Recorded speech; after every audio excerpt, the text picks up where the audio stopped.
सद्गुरु साईनाथ महाराज की जय। श्री सच्चिदानंद सद्गुरु जिल्लेमुड अनुसया माता की जय। श्री सच्चिदानंद सद्गुरु भरद्वाज महाराज की जय। गुरुदेव दत्त। సద్గురు శ్రీ సాయినాథ్ యొక్క సాన్నిధ్యంలో ఆచార్య ఇక్కడ భరద్వాజ మాస్టర్ యొక్క ఆశీస్సులతో ఈరోజు దావతపతి గ్రామంలో మాస్టర్ గారు దిల్లేముడి ఆశ్రమంలో ఉంటున్నప్పుడు అమ్మ యొక్క దినచర్య, అమ్మ యొక్క మాటల్లోని అంతరార్థాన్ని గ్రంథంగా రాశారు. దాదాపు 4 సంవత్సరాలు మాస్టర్ గారు ఢిల్లీలో 1963వ సంవత్సరంలో సాయి తత్వంలో అద్భుతమైన బ్రహ్మ చైతన్యాన్ని పొందారు. అంటే చైతన్య అనుభూతిని పొందారు. ఆ అనుభూతి పొందిన తర్వాత మొట్టమొదటిగా ఉన్నారు. అప్పుడు చూడండి, ప్రతి ఒక్క మాటల్లోని అంతరార్థాన్ని మనం గుర్తించాలి. వారు చెప్పిన మాటల్లోని భావాన్ని గ్రహించగలిగితే వారి యొక్క గొప్పతని మీద మనకు అర్థమవుతుంది. అంటే ఎవరి సన్నిధిలో ఉంటే వాళ్ళు, బాబా అయితే బాబా, అమ్మ అయితే అమ్మ, లేకపోతే దత్తాత్రేయుడు ఉన్నాడు, 6 చేతులు ఉంది, 6 చేతుల అంతరార్థం మనకేం తెలియదు. మాస్టర్ గారు దర్శించినప్పటికీ 6 చేతుల అంతరార్థం ఆయన తెలియజేశారు. అది సందర్భం దాని వివరించుకుంటాం. నేను పోయిన వారం సత్యంగా చెప్పింది, అమ్మ సద్గురువు కాదా అని పదం వచ్చినప్పుడు అన్నప్పుడు ఆయన చెప్పింది, నేను గురువును కాదని. సద్గురువు కాదని అడిగినప్పుడు గురువు కాదని చెప్పింది. అంటే ఆమె అర్థం ఉంది సద్గురువు అని. ఎవరు చెప్పింది? సద్గురు నేను చెప్పరు వాళ్ళు. నువ్వు సద్గురువు కాదా? నేను గురువును కాదు. అంటే గురువుకి సద్గురువుకి ఉన్న భేదం ఒకటి ఉంది.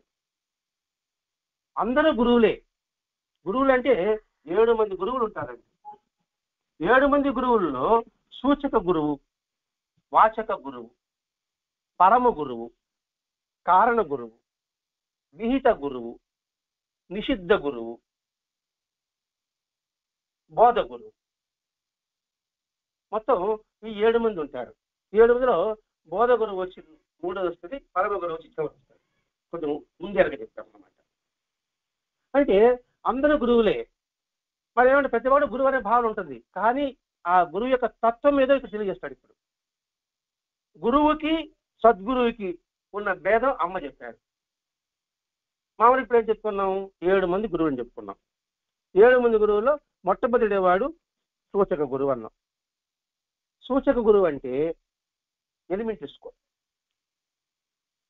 వాచక గురువు అంటే హై స్కూల్. బోధ గురువు అంటే కళాశాల.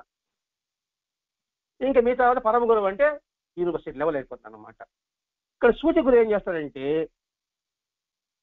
ఇప్పుడు దావాది గుంట్లో ఆడ ఆంజనేయ స్వామి కూడా దిగేశా. అక్కడ అడిగాను ఆటో, ఆ దావాది గుంటిని అడ్డించేశాడు. ఆడు ఏమని చెప్పాడు? ఆటో వాడికి ఇది ఆంజనేయ గుడి దించారని చెప్పాడు. వాడు సూచక గురువు. ఆడ దిగంగానే నేను ఊళ్ళోకి రావాలి కదా, ఊళ్ళోకి ఎట్ట పోవాలన్నా, నేరుగా పోవాలన్నా దావాది గుంటికి, లేకపోతే లెఫ్ట్ పోవాలన్నా నాకు తెలియదు కదా. ఆడు కూర్చోడు కింది మీద. వాడే చెప్పాడు, సార్ నేరుగా లెఫ్ట్ పని అన్నాడు. వాడు నాతో రాలే. లెఫ్ట్ వచ్చిన గుడి కాడికి వచ్చిన. గుడి కాడికి వస్తే ఇచ్చి నేరుగా పోవాలన్నా ఎవరింటికి పోవాలి? నేను పలానింటికి పోవాలన్నా.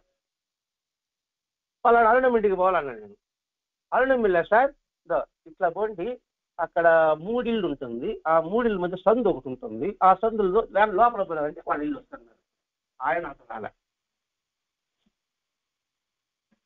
పరమగురు ఏం చేస్తాడంటే స్టార్టింగ్ నుంచి చేయి పెట్టుకుని నడిపించి అక్కడ దించేసి వెళ్ళిపోతాడు. మహాత్ములు ప్రతి స్థితి కూడా ఆలోచించండి. అది సాయిబాబా కావచ్చు, యేసుక్రీస్తు కావచ్చు, ప్రవక్త కావచ్చు, బుద్ధుడు కావచ్చు, ప్రతి ఒక్కరూ కూడా తన దగ్గర ప్రతి ఒక్కరు తరించేంత వరకు వారు వెన్నంటే ఉంటారు. వాళ్ళు ఆ వెన్నంటి ఉండేవాళ్ళు సద్గురువు.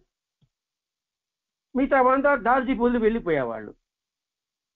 ఆ విషయం నేను చెప్తున్నాను. ఇప్పుడు అమ్మ గురువుకి సద్గురుకి భేదం చెప్తూ, సామాన్యంగా ప్రపంచంలో ఎవరు గురువు అనుకుంటున్నాం? బాగా చదువుకొని అందులో 4 ఇంగ్లీష్ ముక్కలు భగవద్గీతను కంఠస్థం పెట్టేస్తే వాడు పెద్ద గ్రేట్ గురువు. ఈ కాలంలో ఇంగ్లీష్ బ్రహ్మాండంగా వచ్చేసి ఉండాలి, భగవద్ శ్లోకాలు అన్ని కంఠస్థం వచ్చి పైపు ఉండాలి. ఆ దెబ్బతో వాడి సిరి వాడికి. చేసుకుంటూ పోతూ ఉపదేశాలు చేస్తూ ఉంటాడు, పీఠాలు స్థాపిస్తుకుంటూ ఉంటాడు. అంటే తామే అయిన ఆత్మశక్తిని పొందకనే ఉపదేశాలు చేస్తాడు. తామే అయిన ఆత్మ పొందకనే ఉపదేశాలు చేస్తాడు. ఇప్పుడు భగవద్గీత కృష్ణుడి కన్నా బాగా చెప్పేవాళ్ళు ఉన్నారు, బ్రహ్మాండం చెప్తారు. కానీ కృష్ణుడిచ్చిన విశ్వస్వరూప సందర్శనం ఇవ్వగలరా? కృష్ణుడు విశ్వరూప సందర్శనం ఇస్తాడు కదా, మన సినిమాలు చూస్తాం కదా మనం. ఓ పెద్దగా ఉంటాడు, ఆయనలోనే మనుషులు, మేఘాలు, పంచభూతాలు అన్నీ ఉంటుంది, అనేక తలలతో ఉంటుంది. అవన్నీ ఈ చెప్పేవాళ్ళు చూపించగలరా? పోనీ అనుభవానికి ఇవ్వగలరా? అది చెప్తున్నాడు. అంటే అనుభూతి పొందకనే. ఇప్పుడు ఎట్లంటే సత్యాన్ని మాట్లాడని అంటాను నేను, కానీ సత్యాన్ని నేను మాట్లాడను. మాటలు మాత్రం కోటలు దాటుతుంది, చేతలు మాత్రం చేతలు ఏర్పుకుంటూ ఉంటాయి, చెత్త ఏర్పుకుంటూ ఉంటాయి. కానీ ఇక్కడ ఆత్మాన్ని పొందకనే ఉపదేశాలు చేస్తుంటారు అనే దానికి ఒక పోలిక చెప్పాడు. ఆ పోలికి ఇప్పుడు మనం చెప్పుకున్నాడు. దాబాలో రోడ్డు మీద దిగితే అక్కడ నుంచి లెఫ్ట్ పోవడం, గుడి కాడికి వచ్చిన తర్వాత ఇంకొక దగ్గర పోవడం. అంటే దాని ఏంటి? ఈ సాధన చెయ్యి, ఈ సాధన చెయ్యి, ఈ సాధన చెయ్యి, ధర్మంగా ఉండు, సత్యంగా ఉండు, యోగం చేయి, ధ్యానం చేయి అని చెప్తాను. కానీ ఎలా చేయాలో చెప్పాలి. ఎలా చేసి చెప్పాలి కదా. ఆ వంట చెయ్యి, ఈ వంట చెయ్యి, ఆ వంట చెయ్యి చెప్తాను. ఆ వంట ఎలా చేయాలి? నేను అది కూర్చొని పెట్టి అమ్మ గంటకి దిగే ఎంత పసుపు వేయాలి, ఎంత కారం వేయాలి, ఎంత ఉప్పు వేయాలి అని చెప్పి దగ్గరుండి చెప్పడం కూడా కాదు. మన దగ్గరుండి మీరు వేసేటప్పుడు జాగ్రత్తగా గమనించి వేపిస్తే ఎవరైతే వేపిస్తారో వారు పరమగురు, వారు సద్గురువు. ఈనాడు ఉన్న వాళ్ళలో అటువంటి వారు ఎవరున్నారు అని ఆలోచించాలి ఇక్కడ. అందుకని గురువు అని ఎవరంటే గురువు అనకూడదు. గురువు లక్షణమే వేరు. వాడి యొక్క మాట, వాడి యొక్క నడత అన్నీ కూడా సత్యం వైపే ఉంటుంది. మాటలు ఒకటి, చేతలు ఉండదు, చేతలు వేరే విధంగా ఉండదు అన్నమాట. కాబట్టి అటువంటి వాడిని మనం గుర్తించాలి. లేకపోతే ఈ ఊరికి ఒక ఆకాశవాసం వేసుకొచ్చి ఆ ఆంజనేయ స్వామి గుడికి గమ్ముని కూర్చున్నాడు అనుకోండి, ఇంకేముంది, ఇది మౌన స్వామిని మీరే తిరిగి పీఠం పెట్టేస్తారండి అనే అడగడు, గమ్ముని కూర్చుంటాడు. గమ్ముని కూర్చుంటే అంటే ఇక్కడ ఆంజనేయ స్వామికి పైన రేకు లేదు, ఆయనకి వేస్తారు ముందు, ఆంజనేయ స్వామి తర్వాత చూద్దాం. అది మనం గమనించాలి. ఇంతలో ఈ కలియుగంలో అటువంటి మనం మోసపోవడానికి చాలా చాలా అవకాశాలు ఉన్నాయి. ఆధ్యాత్మిక పేరుతో ఇటువంటి మోసాలు జరగడం అది సాధ్యమైపోతున్నాయి. కాబట్టి దాన్ని బాగా గుర్తించండి అంటున్నారు. కానీ సద్గురు ఏం చేస్తారంటే సక్రమంగా చేయించే బాధ్యత వాళ్ళు వహిస్తారు. కొంచెం రాంగ్ అయినా కూడా సరే దాన్ని తప్పిస్తారు. ఇప్పుడు సాయినామత గ్రంథంలో, ఉపదేశాల గ్రంథంలో కావచ్చు, ఇప్పుడు విజయానంద స్వామి వచ్చాడు బాబా దగ్గరికి. విజయానంద స్వామిని మీకు తెలిసే ఉంటారు, చదివే ఉంటారు. ఆయన సన్యాసి, మానస సరోవరం వెళ్ళాలని వచ్చాడు. దారిలో ఏం చెప్పారు? చాలా కష్టం అని అన్నాడు. అంటే నేను అనుకున్నాడు, అబ్బాయి ఎట్ట పోతావు లేరు అనుకున్నాడు. నువ్వు సన్నిసించింది ఏంటి? కష్ట నష్టాలు ఓర్చుకోలేదు, నువ్వు సన్నిసించావు. మరి ఆ సన్యాసం నువ్వు మానుకుంటా అంటే ఏంటి? అప్పుడు ఎందుకు సన్నిసించావు అని బాబాయ్ చెప్తాడు. వెంటనే వాళ్ళ తల్లి మీద ఇంటికి పోవాలని ఆలోచన కలుగుతుంది. తల్లి మీద వాటి మీద నువ్వు ఎందుకు సన్నిసించావు అని వాడి ఇంటికి పోయకుండా అక్కడే భాగవతం పారాయణ చేయించాడు. ఎందుకంటే వాడు ఆవి ఎప్పుడు పోతుందో ఆయనకు తెలుసు కాబట్టి, ఎప్పుడు చనిపోతాడో తెలుసు కాబట్టి. అలా భాగవతం చదివి బాబా సన్నిధిలో ప్రాణం విడిచాడు. అలా కాకుండా బాబా అక్కడ ఉంచకుండా ఉంటే వాడు ఏం చేశాడు? అటు తల్లి ప్రేమతోనో అటు మనసులను పోకుండా మధ్యలో చచ్చిపోతాడు. అంటే ఎందుకు రాని కొరగారికి కొయ్యి అయిపోతాడు. కానీ బాబా అలా చేయలేదే. అలాగే బుద్ధుడి విషయంలో కూడా నలుగురు అన్వేషించారు. అన్వేషిస్తుంటే ఉపవాసాలతో ఉన్నారు వాళ్ళు. ఉపవాసం ఉండే శరీరం ఎంత నిలబడుతుందండి? శుష్కించుకుపోతా ఉంది. మిగతా ముగ్గురు మొత్తం పట్టుదలతో అన్నం కూడా మానేస్తున్నారు. కానీ బుద్ధుడు ఈ శరీరం ఉంటే మనం ఏదో సాధన చేయగలము అనేసి ఆడునే పండులో కాయగూర తిన్నాడు. వెంటనే వీడు ముగ్గురు భ్రష్టుడు అయిపోయావు అని చెప్పి వాడిని బుద్ధుడు వదిలేసి వీళ్ళైపోతారు. బుద్ధుడు చేశాడు, శరీరం ఇంకా శుష్కించుకుపోయింది. ఆహారం తిన్నాడు, బోధి వచ్చి కూర్చున్నాడు, తపస్సు చేశాడు, జ్ఞానోదయం పొందాడు. వీళ్ళు ఆకలి తలముడిస్తేనే కూర్చున్నారు. వెంటనే వీళ్ళు ఎత్తుక్కుంటా వస్తున్నాడు బుద్ధుడు. వస్తాడు, వీడు ముగ్గురు ఉన్నాడు, ఒరే పాపిస్తాడు వస్తాడు, మరి వెళ్ళిపోవాలరా అనుకుంటాడు వీళ్ళు ఇంకా కూడా. కానీ వెళ్ళిపోయే శక్తి ఉంది కదా కొద్దిగా, ఆయన కొలబడిపోయాడు. ఆయన దగ్గర ఏకుంది ఆయన ముఖంలో అద్భుతమైన కాంతి వాళ్ళకి దర్శనమైంది. ఆయన దగ్గర ఏకుంది వీళ్ళకి జవసత్వాలంతా పుంజుకున్నాయి. తర్వాత వాళ్ళ శిష్యులు గారు చూడండి ఎట్లా మనం ఇక్కడ వివరించుకోవాల్సింది. అంటే ఏంటి, ప్రతి ఒక్క విషయంలో కూడా కొన్ని వాళ్ళు బోధించాడు. వాళ్ళు వదిలేసేవచ్చు కదా బుద్ధుడు, మరి ఎందుకు మళ్ళీ వాళ్ళకి బోధించాడు? మళ్ళీ కాదన్నారు కదా వీళ్ళని చెప్పి వెళ్ళిపోవచ్చు కదా, వెళ్ళిపోలే. అది సద్గురు చేసే పని. పట్టుకున్నాడంటే వదిలిపెట్టాడు. అందుకే మాస్టర్ గారు పులి నోట చిక్కిన వేట వలే ఆ పదం రాస్తాడు. పులిలో చిక్కిన వేట ఆయన వదిలిపెట్టదండి. అందుకే సద్గురువు ఆయన దగ్గరకు వచ్చినాడని ఆయన ఎప్పుడు వదిలిపెట్టాడు. ఈ దక్షిణాధ్యాయంలో వస్తుందండి. బాబా కాసు నాన్న అరగదీస్తాడు కదా, భక్తులకు తెలియకుండానే వాళ్ళ సంస్కారాలు అరగదీస్తున్నాడని మాస్టర్ గారు రాస్తారు. గమనించండి, ఒక వాక్యం ఉంటాడు, భక్తులు ఎరుగుకుని పదం, భక్తులు ఎరుగుకుని వాళ్ళ సంస్కారాన్ని అరగదీస్తున్నాడని రాస్తాడు. రాస్తూ భక్తుడు ఎంతగా ఆయనపై దృష్టి పెడతాడో అంతకన్నా 100 రెట్లు ఆయన మన మీద దృష్టి పెడతాడంట. అద్భుతం. ఒక్కొక్క వాక్యం చదవాలి సాయిలేకపోతే ఇప్పటికీ అర్థం కాదు నాకైతే. ఒక్కొక్క వాక్యం చదవండి ఇప్పుడు ఇన్ని సంవత్సరాలు అయినా మనకి అర్థం కాదనిపిస్తుంటుంది అనమాట. అటువంటి వాడు, బాధ్యత వహించేవాడు సద్గురు. కానీ అతడు తానే దైవమైనప్పటికీ కూడా, ఆత్మ అయినవాడు అయితే కూడా చివరి దాకా సాధన కూడా తానే ఉండి చేయిస్తాడు. వీళ్ళు వదిలిపెట్టేస్తామే అని బాధుడు. అతడు ఆత్మస్వరూపుడు, జ్ఞానస్వరూపుడు అయినాడు. మరి అయిన తర్వాత అందరూ ఒకే తత్వం అనే భావన కలిగిన తర్వాత కూడా మనల్ని చివరదా గమ్యం చేస్తాడు. అదే మాస్టర్ గారు అంటాడండి. చెక్కవంతరికి విషయం చెప్తాడు. ఆధ్యాత్మికలో ముందుకు పోవడానికి చెక్కవంత నాకు ఉపయోగపడతాను, చివరి వాడని తీసుకుపోతే చాలన్నాడు. ఎందుకని అంత బాధ? నేను సహాయపడతా, చక్కవంతలా సహాయపడతా, అందరూ నా మీద దాటిపోండి, చివరి వాడు తీసుకుపోతే చాలన్నాడు. ఇదే మాట వివేకానంద కూడా అన్నాడండి. వివేకానంద మాటే మాస్టర్ గారు అన్నారు. మాస్టర్ గారు అన్నమాట వివేకానంద అనలేదండి. వివేకానంద చెప్పిన మాట మాస్టర్ గారు అన్నారు. ఎందుకంటే మాస్టర్ గారి ముందు వివేకానంద ఉంది. అతడు నిజమైన సద్గురు. అందుకని మాస్టర్ గారు మనకు ఆదర్శం. ఎందుకు బాబా ఆదర్శం కదా, బాబా సన్యాసి అయిపోయినా ఫకీర్ అయిపోయినాడే, మనకైతే ఆదర్శం అవుతాడు. మనమందరం గృహస్థులం కదా, కాబట్టి గృహస్థులైన మాస్టర్ గారు మనకు ఆదర్శం. అది ఇదే విధంగా మహర్షి అంటే రమణ మహర్షి కూడా అన్నాడు, తానే దైవమైన గురువు అంటే తానే భగవంతుడైన గురువు మనలో ఉండి అవసరమైన మార్పులు కలిగించి మన తప్పులు మనకు తెలిసేటట్లుగా చేసి వాటిని అరికట్టే శక్తిని మనలో ప్రేరేపించి సరైన మార్గం నడిపిస్తాడు. ఇది రమణ మహర్షి చెప్పిన మాట. ఏం చెప్తున్నాడు? భగవంతుడైన గురువు మనలో నుంచి అవసరమైన మార్పులు కలిగిస్తాడు. అంటే ఇంతకుముందు ఎటువంటి ఆలోచన ఉందో, ఎటువంటి భావాలు ఉందో అది క్రమేణా కొద్దిగా మార్పు వస్తుంది. మార్పు వచ్చినప్పుడే మన తప్పులు తెలుస్తాయి. మన తప్పులు తెలుసుకున్నట్టుగా చేస్తున్నాడు. చేసిన తర్వాత ఆ తప్పులు అరికట్టే శక్తిని ఇస్తున్నాడు. ఆ శక్తి మనలోనే ప్రేరేపిస్తున్నాడు. ఈ మా చేయకూడదు పొరపాటు అన్నప్పుడు సరైన మార్గంలో నడిపిస్తాడు అని భగవాన్ రమణ మహర్షి చెప్పాడు. మాస్టర్ గారు రమణ మహర్షిని కొటేషన్ పెడుతున్నాడు, యేసుక్రీస్తుని కొటేషన్ పెడుతున్నాడు, రామకృష్ణ పరమహంసని కొటేషన్ పెడుతున్నాడు, బాబాని కొటేషన్ పెడుతున్నాడు. ఉదాహరణ తీసుకోమంటున్నాడు అనమాట. ఇక్కడ సద్గురువుకి గురువుకి భేదం తెలుస్తుంది. ఇక్కడ నిజమైన సద్గురువు తాను సద్గురు అనే భావన అతనిలో ఉండదు.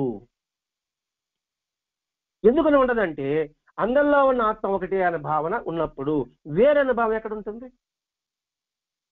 ఇప్పుడు మీ ఊరందరూ కలిసి కట్టినప్పుడు, ఒక పండుగ చేసుకున్నప్పుడు, ఉత్సవం చేసుకున్నప్పుడు వేరే భావం ఎక్కడ ఉంటుంది? తలా కొద్ది చేసుకుంటున్నారు, మన పండుగ అనుకుంటున్నారు, ఇది వాళ్ళ పండుగ అనుకుంటున్నామా? అందుకే చేసుకుంటున్నాం కదా.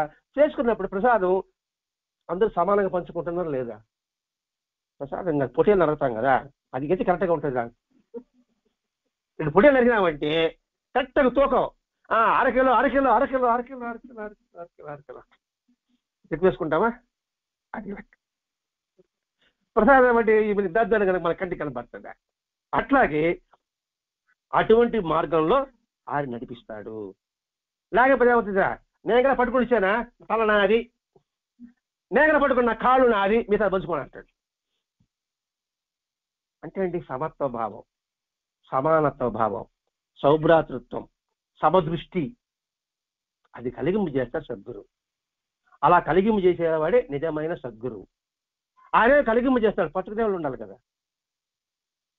రాముడు చెప్పాడు, కృష్ణుడు చెప్పాడు, యేసుక్రీస్తుడు చెప్పాడు, ప్రవక్త చెప్పాడు, మరి ఎంతమంది పట్టుకుంటున్నారు? కాబట్టి ఆ పట్టుకునే విధానం చెప్పడానికి భరద్వాజ మాస్టర్ గారు వచ్చాడండి. భరద్వాజ మాస్టర్ గారు యేసుక్రీస్తుడు పిలిచారు ఉపన్యాసం చెప్పమని. క్రిస్టియన్స్ వచ్చి మాస్టర్ గారిని వచ్చి యేసుక్రీస్తుడు చెప్పమని చెప్పాడు. అంటే ఆయన బాబా గారు చెప్తారు కదా, కొంత కింద చేద్దాం వాళ్ళ ఉద్దేశం, లేదా రాముడి గిముడు అంటే ప్రశ్న వాడి ఉద్దేశం. మాస్టర్ గారు బైబిల్లో ఒక్కొక్క కొటేషన్ తీసి బైబిల్లో యేసుక్రీస్తు ఏం చెప్పాడో చూచావా చెప్పాడు. చెబుతూ మీ నిజమైన క్రైస్తులుగా మారండి అన్నాడు ఆయన. నిజమైన క్రైస్తులుగా మారండి అన్నాడు ఆయన. అంటే నిజమైన క్రైస్తులు కాదని వాళ్ళు అర్థం. అంతే కదా. మీ సైతాన్ని అన్నప్పుడు యేసుక్రీస్తు చెప్పాడు ఆ మాట. అందరినీ ఒకే భావంతో చూశాడా, వేరే భావంతో చూశాడా? కుష్ఠరోగి వచ్చినా అన్నం పెట్టాడు, వాళ్ళు కాపాడాడు. వేస్ట్ వస్తే కొట్టని కూడా చేశాడు. మరి అటువంటి ఏమి లేదు. మామూలు అంటే నువ్వు పనికి వాళ్ళని అంటున్నావా? ఇవి చెప్పాడు మాస్టర్ గారు అక్కడ. దాన్ని కూడా మా యేసుక్రీస్తు ఏం చెప్పాడో ఆ మత్తయ్య, లోక, ఇంకెవరా, యెహోవా, మార్క్, నలుగురు ఉండేది అనుకుంటున్నాను తెలిసి. నలుగురా? ఈ నలుగురు 4 స్తంభాలు లాంటి వాళ్ళు. ఒక్కొక్కరు ఒక్కొక్క విధానం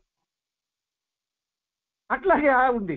కాబట్టి ఇక్కడ నిజమైన తత్వాన్ని తెలుసుకోవడం కోసమే మాస్టర్ గారు ఈ గ్రంథాన్ని మనకు అందిస్తున్నారు. అమ్మను ఎవరు అడిగితే గురువు చెప్పేసంటే మాటలతో ఏం పని, చేతలు కావాలి. గురువా సద్గురువు ఎందుకు, దాని సంగతి ఎందుకు? భగవంతుడు ఏం చెప్పాడు చేయండి. ఎవడు ఎక్కువ ఎవడు తక్కువ ఎందుకు మనకి? రాముడు గొప్ప, కృష్ణుడు గొప్ప, వాడి పక్కన పెట్టేయండి. మానవత్వం గొప్ప. వాళ్ళందరూ పక్కన పెడేద్దాం. రాముడు లేదు, కృష్ణుడు లేదు, యేసు లేదు, ఎవడు లేదు. మానవత్వాన్ని పట్టుకుందాం. అంతకుమించి ఇంకేం కావాలమ్మా? మానవత్వం అంటే ఏంటి? మనిషిగా గౌరవించు. అదొకటే మానవత్వం అంతే. ఎక్కువ తప్పులు చూడవద్దు. మానవత్వం అనే దానికి అర్థం అదేండి. అంటే ఏదో జైల్లో పెట్టి ఏదో దాన చేయడం కాదు. మనిషిగా గౌరవించు, అది మానవత్వం. ఆ మానవత్వం ఉంటే వీళ్ళంతా అవసరం ఏముంది? అది మనకు లేదు. కాబట్టి భగవంతుడు మానవ రూపంలో మహనీయులను అవతరింపజేశాడు. ఒక్కొక్క ప్రాంతానికి మానవత్వం అంటే భగవంతు లక్షణాలంటే ఇలా ఉంటుందిరా అని వాళ్ళ యొక్క జీవితం మనకు ఆదర్శం. అందుకని ఇక్కడ అమ్మ ఏం చెప్తున్నారు? మాటలతో మనకు పని లేదు, పని చేతలు మాత్రమే మనకు కావాలి. సద్గురువు గురించి మహర్షి చెప్పిన వాక్యం ఒకటి. మహర్షి అంటే రమణ మహర్షి.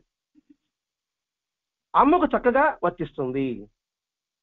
సద్గురుని గురించి రమణ మహర్షి చెప్పిన మాట అమ్మకి, అంటే జిల్లేలు మన అనసూయ మాటకి సరిగ్గా వర్తిస్తుంది. ఎట్లా అంటే గురువు శిష్యునికి తెలియజెప్పవలసిన ముఖతః చెప్తూ కూడా తను గురువు అని చెప్పడు. మార్గం చెప్తూనే ఉంటాడు ఎలా వెళ్ళాలని, కానీ తను గురువు అని మాత్రం చెప్పడు. అలా చెప్పుకున్నవాడు ఆ స్థానానికి అర్హుడు కాడు. బాగా మనం జాగ్రత్త పెట్టుకోవాలి. ఎందుకంటే వచ్చేది ఇంకా కలికాలం అన్నది, ఇంకా ఇది చాలా మార్పులు జరుగుతాయి. ఇప్పుడు మీరు తెలుసుకుంటే మీ పిల్లలు చెప్తారు, మీ పిల్లలు తెలుసుకుంటే మా పిల్లలు చెప్తారు, లేకపోతే ఇంత అంతైపోతున్నది. ఏది సత్యం. కాబట్టి అతడు మార్గం చూపుతూ కూడా తను గురువు కాదు అంతే, తను గురువు అని మాత్రం చెప్పడు. అలా చెప్పుకునేవాడు ఆ స్థానానికి అర్హుడు కాడు. గురువు అంటే పెద్దనే కదండి. ఇప్పుడు నేను అనుకోండి, నేను ఇక్కడ కూర్చున్నా అనుకోండి, నేను చెప్తున్నా అనుకోండి, మీరు తక్కువ అన్నప్పుడు ఎక్కువ తక్కువ చూసేవాడు గురువు ఎట్ట అవుతాడు? అందరి పట్ల సమభావం కలిగి ఉండేవాడే. పండిత సమదర్శన. పండితుడనేవాడు అందరి పట్ల సమంగా దర్శిస్తాడు. అట్లాగే చూశాడు కృష్ణుడు, అట్లాగే చూశాడు రాముడు, అట్లాగే చూశాడు జీసస్, అట్లాగే చూశాడు ప్రవక్త బుద్ధుడు. ఇప్పుడు రాముడు చూడండి, వానరులతో స్నేహం చేశాడు. వానరులు అంటే తెలుసా? కోచులు. అలాగే రాక్షసులతో స్నేహం చేశాడు. అటువైపు గుహుడితో స్నేహం చేశాడు, పక్షులతో స్నేహం చేశాడు, రాజులతో స్నేహం చేశాడు. ఎంత స్నేహం చేయబడి కూడా వాళ్ళ అలవాట్లకి తను సర్దుబాటు అయినాడు. అంటే తన ప్రత్యేకంగాని ఇక్కడ రాముడు అక్కడ ప్రతిబింబించలేదు అన్నప్పుడు నేను ఎట్లా ఉండాలి? నాకు తెలుసు నీకు తెలియని భావన ఉంటే అది ఎంతవరకు సబబుగా ఉంటుందని నేను ఆలోచించాలి, మీరు ఆలోచించాలి. ఒకవేళ ఉంటే మొహాన్ని అడిగేవాలి, ఏంటి నువ్వు చెప్పేది ఒకటి చేసేది ఒకటి ఏంటి? ఆయన అట్లా ఆ విధంగా చూస్తావు, ఈవిని ఇట్లాగా చూస్తావు అని మొక్క మీద అడిగేయాలి. ఆ విషయం గుర్తు చేస్తున్నాడు ఇక్కడ. అంతా తానన్న సత్యాన్ని ఎరుగకపోతేనే ఈ ద్వంద్వం మిగులుతుంది. అంతా తానే సత్యం తిరిగిపోతేనే తిరిగిపోతేనే ఈ ద్వంద్వ భేదం వస్తుంది. అంతా మనం ఒకటే అని తెలిసిన తర్వాత ఇంకా ఒకటే ఉంటుంది. ద్వంద్వ భేదం ఎలా ఉంటుంది? మనం అంతా ఒకటే అన్న తర్వాత ఇంకా వేరే ఉండదు కదండి. మీకు అర్థం కావాలంటే ఒక ఫంక్షన్కి వెళ్ళామండి, ఒక గదిలో మీరు అందరూ లేడీసే ఉన్నారనుకోండి, లేడీస్ నుండి మీరు అందరూ తలుపు ఎలా ఉంటారు? గబక్కనే వాడు తలుపు కొట్టాడు అనుకోండి, గబక్క సర్దుకుంటారు మీరు, అంటే వాడు వేరే భావన. అలాగే మగవాళ్ళకి రూమ్లో ఉన్నారనుకోండి, ఎటువంటి వాడు చేసుకుంటూ ఉంటారు, తలుపు కొట్టారే ఒరే వేరే అని భావన వస్తుంది. అట్లాగే అంతా తానే అనుకున్నప్పుడు ద్వంద్వ భావం ఉండదు, వేరన్నప్పుడు ద్వంద్వ భావం ఉంటుంది. అదే మనకి బాబా చేతులు వస్తుందండి. నిజమైన గురువుని తెలుసుకోవడం మొట్టమొదటి మన కర్తవ్యం. సద్గురుని తెలుసుకోకపోతే ఎందుకు వచ్చినట్లు అనే ప్రశ్న వస్తుంది. బాబా ఎందుకు వేశాడు? గురువుని తెలుసుకోవడానికి కాదు, సద్గురు తెలుసుకోవడానికి ఎందుకు వచ్చేటట్టు అన్నాడు. అంటే పిడకలు ఏరుకోవడానికి అన్నాడు. అదే ఎందుకు పిడకలు ఏరుకుంటారు? కాల్చుకోవడానికి. దానికే మనం వచ్చింది. మానవ జన్మకు వచ్చింది సద్గురు కృపతో మృత్యువును జయించడానికే. ఎందుకు వచ్చాడంటే మృత్యువును అంటే సావు జయించడం కాదండి. చావు అంటే భయం లేకుండా ఉండడం. చావు అంటే ఏముంది? ఈ శరీరంలో నుంచి ఇంకో శరీరంలోకి పోతున్నాం అంతే. ఆ ఇంట్లోకి మీరు ఇంట్లోకి వచ్చారంతే. మనుషులు వేరే, ఇల్లు ఒకటే మారింది, ఆత్మ ఒకటే, దేహాలు మారుతాయి అంతవరకే. దేహాలు మారితే ఏముంది? ఆ ఇంట్లో వంట రూమ్ ఉంది, ఈ ఇంట్లో వంట రూమ్ ఉంది, ఆ ఇంట్లో బాత్రూమ్ ఉన్నాయి, ఈ ఇంట్లో బాత్రూమ్ ఉన్నాయి, ఆ ఇంట్లో హాల్ ఉంది, ఈ ఇంట్లో హాల్ ఉంది. తేడా ఏముంది అనుకున్నప్పుడు వాడికి మృత్యు భీతి ఉండదు అని చెబుతూ, అందులో కృష్ణుడు భగవద్గీత ఏం చెప్పాడు? 4వ అధ్యాయం 34వ శ్లోకంలో తత్వదర్శిని సేవించాలి, తత్వదర్శిని సేవించాలి అని చెప్పున్నాడు. అంటే ఏంటి? ఎంత స్తోత్రుడైనా, ఎంత పండితుడైనా తత్వదర్శి అంటే తత్వాన్ని దర్శించిన వాడిని. ఇంకా తత్వం అంటే అంతటా ఒకనొక చైతన్యాన్ని దర్శించిన వాడిని, చూసిన వాడిని కాదు. దర్శించడం హృదయం, చూడడం అంటే కళ్ళు. ఆ దర్శిస్తేనే అది ఎప్పుడూ చిరస్థాయిగా ఉంటుంది. ఇప్పుడు ఆవకాయ తిన్నాం మనం, కానీ ఆవకాయ అంటానే మరి ఇప్పుడు నోట్లో నీళ్లు ఊరుతాడు. అంటే ఏంటి? ఆవకాయ తిన్నప్పుడు ఏం చేయడం? ఆవకాయ రుచి, దాని ఉప్పు కారం అంతా కూడా మనం దర్శించాం. సగం సంస్కారం మారింది కాబట్టి ఇప్పుడు ఆవకాయ లేకపోయినా ఆవకాయ అంటానే నోట్లో నీళ్లు ఊరుతున్నాయి. అలాగే ఒక వ్యక్తి అంటానే అక్కడ వ్యక్తి కనబడడు, రూపం కనబడదు, పేరు కనబడదు, భగవంతుడు కనబడతాడు. వాడు తత్వదర్శించేవాడు. అందుకని సాయినాడు కుక్కర కొట్టే తను కొట్టినట్టుగా, కుక్క కన్నం పెట్టి తన కన్నం పెట్టినట్టుగా. ఇప్పుడు రఘువీర పందిరే రూమ్ కడతా ఉంటే రథానికి, అన్నానికి కూడా బాగుండి ఉంటే నా ఆకలి మడిపోతున్నారు అన్న ఎందుకు అంటాడు ఆయన? వాడు అన్నం తినకపోతే దీనికి ఆపేమింది? అది తత్వదర్శనం. ఒకటి బాధ తన బాధ, ఒకటి సంతోషం తన సంతోషం. ఇద్దరు అంతా ఒకటే కదా. ఇప్పుడు ఈ ఊర్లో ఒకటికి బాధ కలిగిన అందరూ మనం బాధపడుతున్నారు కదండి. ఇంతకుముందు కాదు, ఇప్పుడు మీరు పట్టుకుంటారే కదండి. మన చేసే ఓదార్పు చెప్తున్నాం కదండి. మరి ఇంతకుముందు ఎలా అయిపోయింది? ఎవడి వాడు యమునా తీరే ఉన్నాం మనం. ఇప్పుడు చూడండి, అటువంటి మనసుని, అటువంటి ఆలోచన భావాల్ని సర్దిద్దాడు భరద్వాజ మహర్షి గారు. ఆయన చెప్తాడు, సప్తదశ సేవించాలని కృష్ణుడు చెప్పాడు. అదేవిధంగానే రాముడు కానీ కృష్ణుడు కానీ తన ఆచరణ ద్వారా నిరూపణ చేశాడు. రాముడు సాక్షాత్తు విష్ణు స్వరూప అవతారమే కదా, మన విశ్వామిత్రుని వశిష్ఠుని ఎందుకు సేవించాడు ఆయన? సాక్షాత్తు జగద్గురు కృష్ణ భగవానుడు మన సాందీపని మహిళలు ఎందుకు విద్య నేర్చుకున్నాడు అంటే, ఎంత తెలిసినా ఒదిగి ఉన్నట్టు నేర్చుకో, ఎంత తెలిసినా తెలుసుకోవాల్సి తన అనంతమని తెలుసుకో. ఈ రెండు పాటు గుర్తుపెట్టుకోవాలి. ఎంత తెలిసినా ఒదిగి ఉండడం కృష్ణుడిలాగా, ఎంత తెలిసినా తెలుసుకోవాలనే తపన ఉండాలి. మనం తెలుసుకునేది కొంత, తెలుసుకోవాల్సింది అనంతము. ఇది స్వామి వివేకానంద చెప్తాడండి. ఆ సముద్రానికి పోయి ఒక 4 నీటి బుట్లు వేసుకుని నా గురువు ద్వారా తెలుసుకున్నది ఈ 4 నీటి బుట్లే అన్నాడు. సముద్రం ఎంత తెలుసుకోవాల్సింది అని స్వామి వివేకానంద చెప్పాడంటే మనం ఎంత వాళ్ళమండి ఇక్కడ. అందుకని వాళ్ళ ఆచరణని మనం ఆదర్శంగా తీసుకోవాలి. అందుకే గురికి చెప్తారు, స్థావరం జంగమం వ్యాప్తం వ్యక్తి చరాచరం సంపదం దశితమేన తస్మై శ్రీ గురువే నమః అంటాడు గురిగీతలో. అంటే ఏంటంటే స్థావర జంగమాత్మకమైన ఈ జగత్తంతయు వ్యాపించే చైతన్యమే నీవు. ఇక్కడ చైతన్యం అంటే ఏమిటి? నీలో పంచభూతాలు ఉన్నాయి, నాలో పంచభూతాలు ఉన్నాయి, మీలో పంచభూతాలు ఉన్నాయి. పంచభూతాలంటే భూమి, నీరు, ఆకాశము, అగ్ని, వాయువు. ఈ 5 ఈ శరీరం ఉండేది. మరి 5 లేకుండా ఏ పదార్థం చెప్పండి? మనుషులే కాదు, ప్రతి ఒక్క పదార్థంలో కూడా 5 ఉంటుంది. అదే నీవు. వాళ్ళలో ఏదైతే ఉందో అదే నీలోనే ఉంది అని ఉపదేశించడంలో వేదాంత వాక్యం ఒకటి ఉంది. రెండో పదం ఏం చెప్తున్నాడు? సద్గురువు అర్హులైన శిష్యులకు మాటతో చెప్పడమే కాకుండా అనుభవాన్ని కూడా ప్రసాదిస్తున్నాడు. అది దర్శితం అనే పదం వచ్చింది. బాబా మాటలు చెప్పడమే కాదు, ఆయన అనుభవం ఇచ్చాడా లేదా? రాముడు ఎక్కడ లేడు, చూస్తే అంతటా ఉన్నాడన్నాడు, రాముడు దర్శనం ఇచ్చాడు.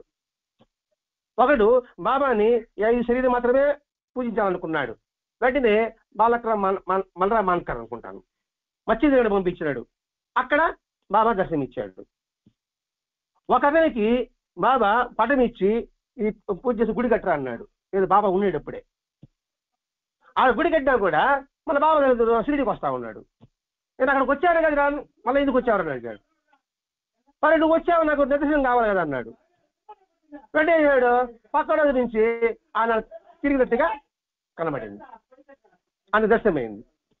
ఈ సద్గురు చేస్తాడు, వాచా చెప్తాడు, దర్శనం కూడా ఆయన ఇస్తాడు. అటువంటి వాడు సద్గురువు. అంటే గురుగీతలో కూడా ఇవన్నీ చెప్పబడి ఉందన్నమాట. ఇక్కడ సాయి సేవించిన గురువులాగా. సాయి ఎలా సేవించాడు గురువుని? ఏమైనా ఆశించాడా? నలుగురు అడుగు పోయిన అన్వేషణకి ఆయన పిలిచాడు కూలివాడి రూపంలో. 3 వెళ్ళిపోయారు, ఇతను మాత్రం స్వీకరించాడు. స్వీకరించడం ఏం చేశాడు? నువ్వు నన్ను బాగా విశ్వసిస్తే నువ్వు గమ్యం చేస్తావు చెప్పాడు. దాన్ని నమ్మేశాడు. బావిలోకి ఏలాడదీశాడు. ఏలాడదీసి ఎట్లా ఉంటుందండి? బావిలోకి ఏలాడదీసే తలనొప్పిగా ఉండదా? కానీ బాబా ఏమన్నా అన్నాడా? ఇలా పాపిస్తాడా? నిన్ను బావిలో తల తీసేదా? ఇలా పని చేసి ఉంటాం కదా అని అనలా.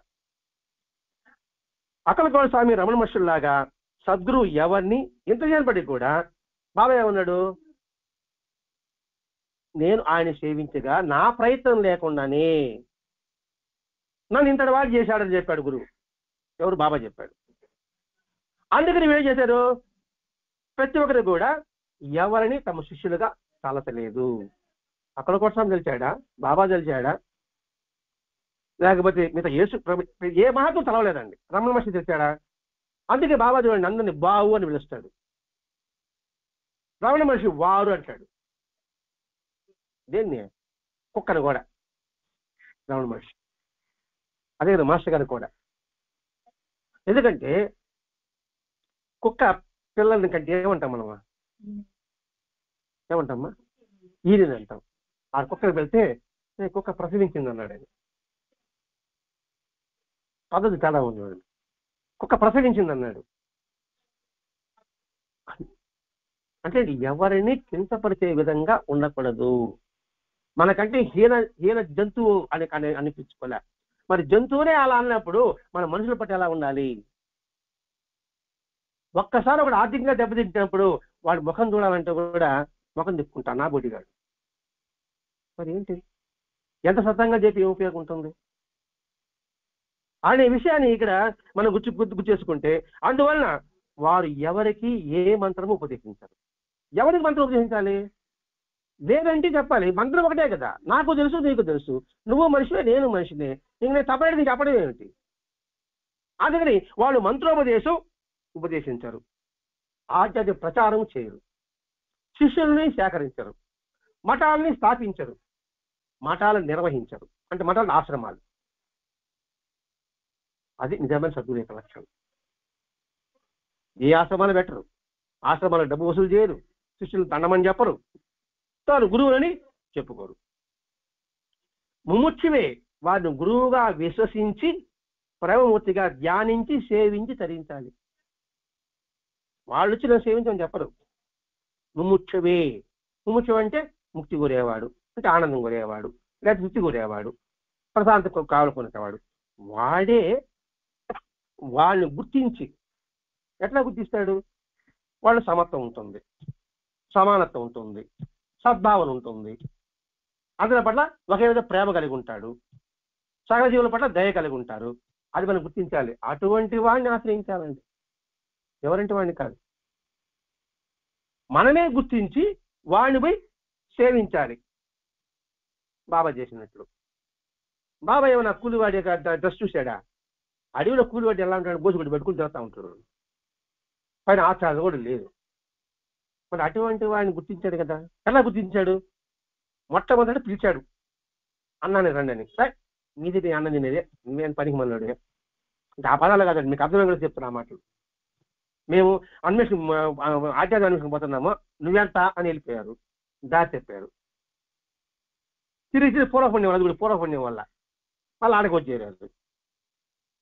ఆయన చెప్పాడు, మీరు చెప్పబోతే వినారా, అన్నం తినిసుకోండి అన్నాడు. మళ్ళా పిలిచాడు. ఫస్ట్ వద్దున్నాడు కదా, మళ్ళీ తిరిగి మేము పెడతామా? నేనేది పెట్టినబ్బా, ముందు వస్తే వద్దులే పారా అని వాడిగా తింటా కూర్చుంటాను నేను. కానీ ఆ గురువు తినలే, మళ్ళా పిలిచాడు. అంటే అప్పుడు బాబా గుర్తించాడు, మనం వదిలి కాదు వెళ్ళిపోయినాం, అయినా మనం తిరిగి వచ్చాం. మళ్ళా తిరిగి ప్రేమగా మనం పిలిచాడు. ఆయన ప్రేమ స్వరూపుడు అనుకొని ఆయన ఆశ్రయించాడు. వాళ్ళు ముగ్గురు వెళ్ళిపోయారు, వాళ్ళు తిరిగిపోతులు అయిపోయారు. అలాగే మనం అటువంటి వాడిని గుర్తించి ధ్యానించి ప్రేమమూర్తిగా సేవించి తరించాలి, బాబా చేసినట్లు. అందుకే ఎవరి వద్ద ఉపదేశకు పాకులాడవద్దు అని బాబా చెప్పాడు. ఈ 9వ అధ్యాయం ఉంటుందండి ఉపదేశాల్లో. ఈ అధ్యాయం అయిన తర్వాత 10 వారం కూడా చెప్పాడు ఈ మాట. కింద ఒక్క లైన్ ఉంటుంది, అటువంటి గురువు దొరికాక నిష్ఠా సబూర్తి సేవించాలి. సపరేట్గా లేదు. ఎందుకు రాసిన మాత్రం నాకు అర్థం కాదు, ఇప్పటికీ అర్థం కావలేదు. తేడా ఉంది, మళ్ళీ తేడా ఉంది. మధ్య ఈ ఒక్క లైన్ ఎందుకు? ఈ ఒక్క పైన కలపచ్చు, కింద కలపచ్చు, అర్థం కాకుండా ఉంటుందా? సపరేట్గా అటువంటి గురువు దొరికాక కూడా నిష్ఠా సబూర్తి సేవించాలి. అంటే అటువంటి గురువు దొరికినా కూడా మీరు సేవించలేకపోతున్నారా, జాగ్రత్త పడండి అని భావమేమో. ఈ పుస్తకంలో, పాత పుస్తకం, కొత్త పుస్తకంలో కూడా అట్లాగే ఉందండి. అది ఎందుకు రాస్తాడు ఆయన? అటువంటి గురువు దొరికినాక చాలా జాగ్రత్తగా ఉండండి. శ్రద్ధా సబూర్ అనేది మీరు ఖచ్చితంగా దాన్ని మనం పాటించాలి. మరి ఇదే కృష్ణ భగవానుడు యశోద ఏడిపిస్తాడు. అవును అసలు తా ఉంటే పాలు కావాలంటాడు. వెంటనే ఆయన వేసేటప్పటికి ఆడ పాలు పొంగిపోతూ ఉంటుంది, ఆడ పెరిగిస్తాడు. ఆయన ఆడ మీద ఇచ్చినప్పుడు ఆడ వెంట కొట్టి దాని పాలు కొడతాడు. కొడతారే వీడు తొందరగా అని చెప్పేసి వాడిని బంధించాలని తాడెత్తు వస్తుంది. ఎంత ఆలోచన కూడా ఒక ధ్యానం తక్కువ ఉంటుంది అనమాట. ఆ ధ్యానం తక్కువే శ్రద్ధా సబూరి. అది ఎప్పుడు ఉంటుందో ఆయన కట్టుబడతాడు. ఆ తర్వాత ఆయన దయతో ఆ దాడు తక్కువ రాకుండా సరిపోతుంది. అప్పుడు అతను కట్టేస్తాడు రోకరు. అంతేగా తెలిసింది, సినిమా చూసిందే కదా. కాబట్టి ఆ తక్కువ పడితే శ్రద్ధా సబూరి, అది లేకుండా చూసుకోమనేసి ఇక్కడ మాస్టర్ గారు మనకి తిరిగి వివరించినాడండి. ఇట్లా అమ్మ అడిగిన వాటన్నిటికీ బాగా వివరంగా సమాధానం ఇస్తారు. ఎవరు? అమ్మ. నేను గురువును కాను అంటారు. మేము అజ్ఞానంలో పడి కొట్టుకుంటున్నాం, మా అజ్ఞానం తొలగించండి అంటారు. ముందే గురువు గారిని చేసింది అంటే సద్గురువే అంత అర్థం చేసుకుంటారు. వాళ్ళ మాస్టర్ గారు కాబట్టి అర్థం చేసి చెప్తున్నాడు. కానీ సరే మా మీరు గురువు సద్గురు మా పక్కన పెట్టండి, మేము తెలివి తక్కువ వాళ్ళం, మాకు తెలివి కావాలి, మేము అజ్ఞానులు, మా అజ్ఞానం తొలగించు. నాకు అలా అనిపించడం లేదే. ఏమని మీరు అక్కడ అనిపించడం లేదు, మీ ముఖాలు అనిపించడం లేదే. మీరు ఆడి చీరలు ఉండాలి, దావత్తుకుంటాడు అంతా కూడా ఆడే చెప్తుందండి. మీరంతా నాకు జ్ఞాన స్వరూపులుగా అనిపిస్తున్నారే. ఈ జ్ఞానం కనిపిస్తున్నాడికి నేనే జ్ఞానం బోధించేది. ఇంకా చూడండి, వాళ్ళ మనసు వెన్న కన్నా ఇంకా సున్నితమై అందరినీ ఆ భావం చెప్పగలరండి, సామాన్యం కాదండి.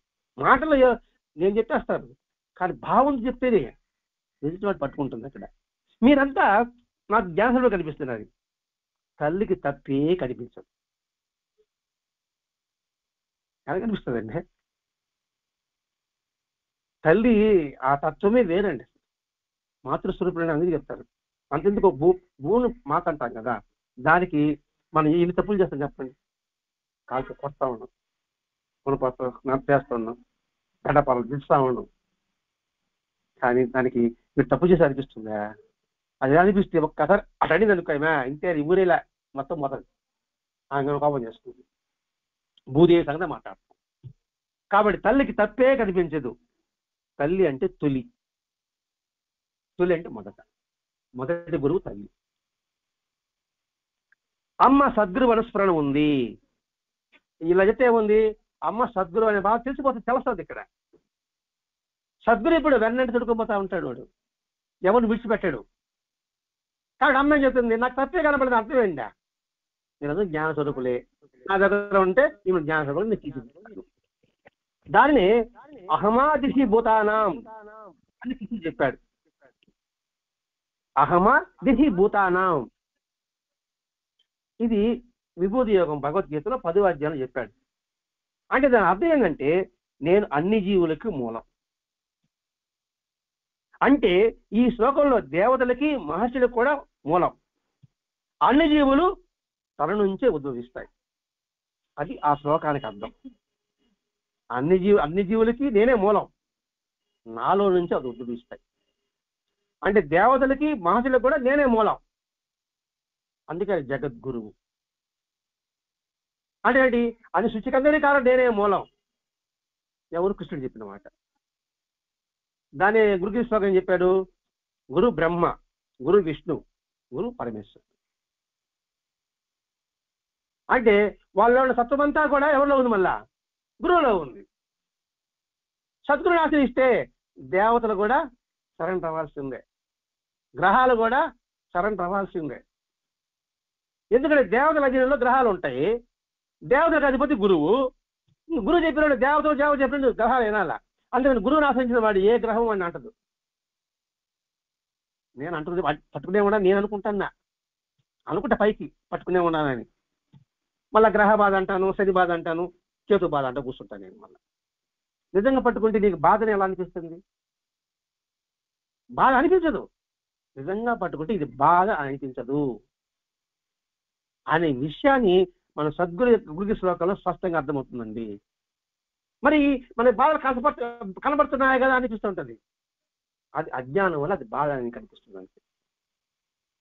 అజ్ఞానం అది బాధ అనిపిస్తుంది అంతే. డాక్టర్ దగ్గరికి పిలిచిన తర్వాత జబ్బుకి చూసి చేయాలి, అయ్యో డాక్టర్ పూర్తి చేస్తున్నాడు అనుకుంటాం. డాక్టర్ మనం పూర్తి చేస్తున్నాడా? మనల్ని బాగు చేయడం కోసంగా సురుకు కనిపిస్తున్నాడు. ఈ కష్టం దుఃఖం కూడా అదే అనే భావాన్ని పెంపొందించుకోవాలి. ఈ శ్లోకంలో భావం అది.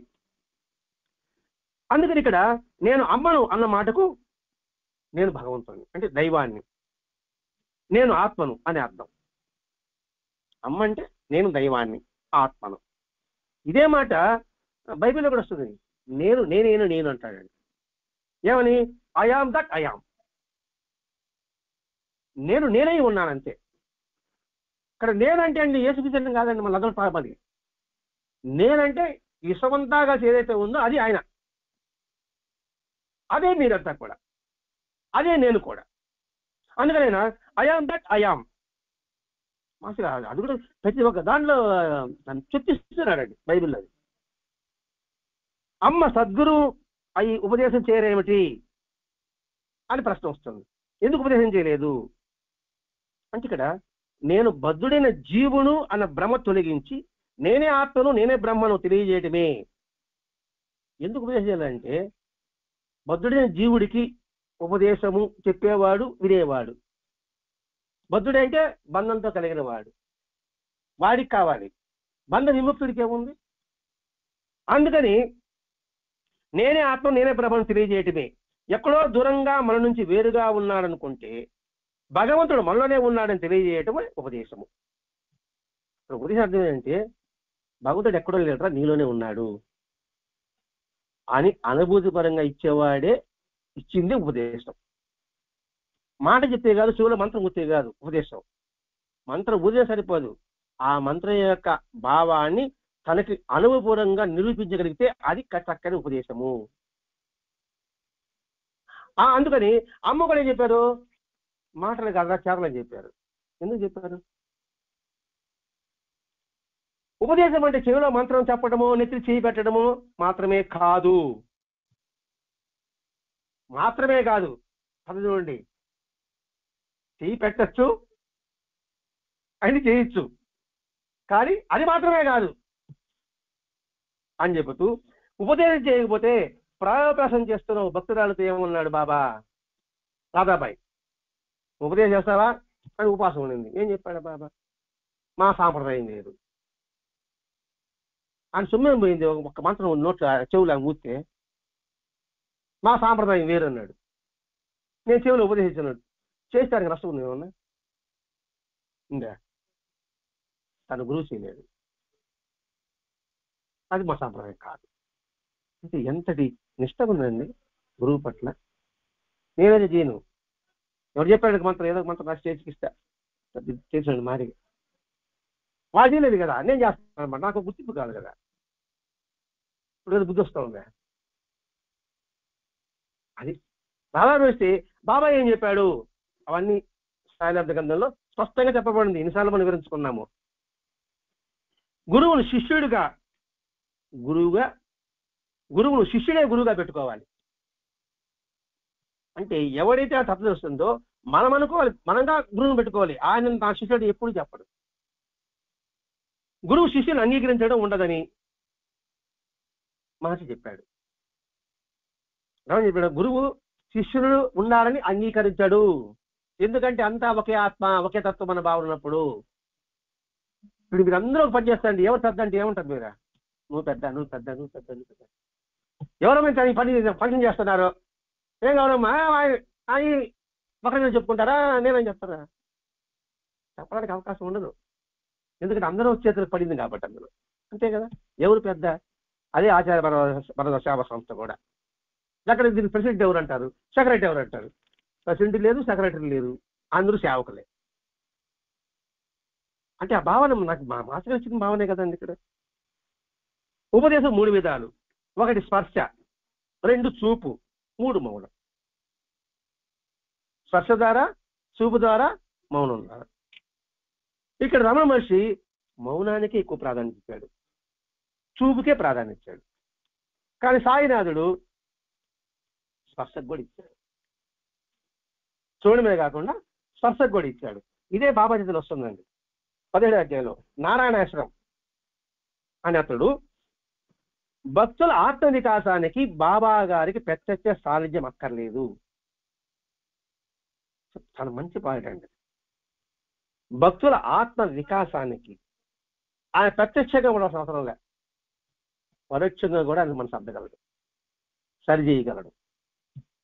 అట్లా బాబా చేతులు ఎన్ని అనుభవాలు ఉన్నాయండి. ఇక్కడ ఆత్మ వికాసం అంటే ప్యూరిటీ తీసుకురావడం కోసంగా. మసీదులో కాకుండా వాళ్ళున్న గదిలో కూడా ఆయన ప్రభావం ఉంటుంది. ద్వారకామేళానికి కాదు, మనం ఎక్కడుంటే అక్కడ వాళ్ళ ప్రభావం ఉంటుంది. మేగుడికి లేదా? ఇప్పుడు గుర్తు చేసుకోవాలి. అందుకని సాయిబాబా చరిత్రని నిత్యపారాయణ అండి, రోజుకి 2 పేజీలు చదువుతూనే ఉండాల్సింది. మరి మేగుడికి తాను ఉన్నాడని మసీదులో కూర్చున్నాడు బాబా. కానీ గదిలో వచ్చి తలపేస్తుంటే కూడా లోపలికి వచ్చి ఒరే త్రిశూలాన్ని పూజించాలని చెప్పాడు కదా. అంటే ఏమిటి? ఆయన చెప్పడానికి భౌతికంగా రావాల్సిన అవసరం లే, మనం ఎక్కడ ఉంటే ఆయనకి ఆడికి వస్తాడు, వాడి ప్రభావం ఉంటుంది. అయితే బాబా ప్రసాదించేదంతా స్వీకరించగలవారు లేరు కాబోలు. ఆయన ఇస్తే కూడా తీసుకునే వాళ్ళు లేరు కాబోలు. అందుకని ఆయన స్థానానికి ఎవరు వారసులు కాలే. వారసులు అవడానికి ఆయన వస్తువులు బాబా చదివి పెట్టిన తర్వాత ఆయన కొన్ని వస్తువులు ఉన్నాయి. బ్రిటిష్ ప్రభుత్వం ప్రకటించింది సొంత కాదు తీసుకోమని చెప్పేసి. అంటే ఎక్కడ కూడా తెలియదు కదా, ఒక్కరు కూడా రాలే. మరి పేపర్ ప్రకటిస్తే ఎవరో రావాలి కదా. ఇప్పుడు వెంకటేశ్వర స్వామి చదివి పెట్టిన తర్వాత వాళ్ళ అన్నదమ్ములు అందరూ వచ్చారు, మాకు చేద్దాం వచ్చారు. ఇప్పుడు వెంకటేశ్వర స్వామి దగ్గర జరుగుతూ ఉండాలి. మన బాబా దగ్గర రావాలంటే ఆయన ఇచ్చింది ఎవరు పుచ్చుకోలేదు కాబట్టి ఎవరు వారసులు కాలేదు. వారి స్పర్శ కొన్ని చిత్రమైన అనుభవాలు, శక్తులు ప్రసాదించేది. ఆయన తాకితే అంట భక్తుల యొక్క అపవిత్ర భావాలని అంటివేస్తున్నట్టుగా నొక్కేవాడట. మరి తల మీద ఎంతో చేరు పెట్టుంటాడు ఆయన. అంటే మనలో వచ్చే అపవిత్ర భావాలను అంటివేస్తున్నాడు, పదే పదే తట్టేవాడు. స్పర్శ పదే పదే తట్టేవాడట. అలా కాకపోతే ఇక్కడి నుంచి అలా మెల్లగా నిమిరేవాడట. అంటే స్పర్శ తింటుంది, అలా నిమిరేవాడట. ఒక్కొక్క స్పర్శకు ఒక్కొక్క ప్రభావం ఉంటుంది. నాకు తెలిసినంతలో ఆయన మాటలు ఎప్పుడు చెప్పలే, అంత చేతలతోనే. అది దక్షిణామూర్తత్వం. ఇప్పుడు బాబా ఎవరు? దక్షిణామూర్తత్వం. ఇప్పుడు మాస్టర్ గారు ఎవరు? దక్షిణామూర్తత్వమే. ఒంగోలుకి వెళ్ళండి, మాస్టర్ గారు ఏ వైపు కూర్చోన్నారు? దక్షిణ ముఖం ఉంటుంది. మరి దక్షిణామూర్తి బాబా మాస్టర్ గారు. అందుకే ఇప్పుడు మౌనంగా కూర్చోన్నాడు. ఇంతకుముందు స్పర్శ ఇచ్చాడు, అన్ని ఇచ్చాడు, దృష్టి ఇచ్చాడు. ఇప్పుడు మౌనంగా కూర్చోన్నాడు అనమాట. ఎవరు కావాలో తీసుకుపోవడమే. ఒక్కసారి ఇక్కడికి బాంద్రానతడికి గలవనకరికి చెయ్యి పెట్టగానే చిత్రమైన అనుభూతి కలిగి పరిసరాలను మర్చిపోయాడట. అది వాడికి స్పర్శకున్న విధానం. అంటే స్పర్శ ద్వారా కూడా వారి యొక్క ఆశీర్వాదం ఉంటుంది. ఏదో మీ చుట్టూ కోసం నేను మాట్లాడుకోవడమే కానీ మౌనమే నాకు ఇష్టం, ఇది అమ్మ చెప్పడం. ఏదో మీరు మాట్లాడాలని నాకు మౌనంగానే ఇష్టం అంటే మౌనంగానే అనేక బోధ మనకి అందించడానికి అమ్మ ఉన్నారు, మహాత్ములంతా ఉన్నారు. ఏదో మాట్లాడితేనే మనకి బోధ ఉంటుంది, చేతలో బోధ ఉంటుంది, చూపులో బోధ ఉంటుంది. మనం మాట చెప్తేనే బోధ అనుకుంటాం, అది మనం గ్రహించాలి. ఆ తత్వమే సద్గురు యొక్క స్వరూపం.